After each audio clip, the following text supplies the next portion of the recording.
ఎప్పుడూ రొటీన్గా చేసుకునే బ్రేక్ఫాస్ట్ నుంచి ఇలా ఒకసారి ఊతప్పం ట్రై చేయండి, బాగుంటుంది.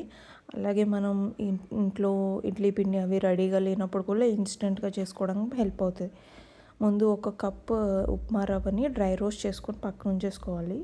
తర్వాత వేరే బౌల్లో ఒక హాఫ్ కప్ కర్డ్, అలాగే ఒక చిన్న టేబుల్ స్పూన్ వంట సోడా, 2 స్పూన్స్ రైస్ ఫ్లోర్ బియ్యపిండి, అలాగే కొంచెం ఉప్పు. తర్వాత మనం ముందు రోస్ట్ చేసుకున్న ఉప్మా రవ్వను వేసుకోవాలి. ఇది చల్లారగానే వేసుకోవాలి. ఉప్మా రవ్వ వేసుకుని బాగా కలిపేసుకుని వాటర్ కొంచెం కొంచెంగా వేసుకుంటూ అడ్జస్ట్ చేసుకుంటూ బాగా కలుపుకోవాలి.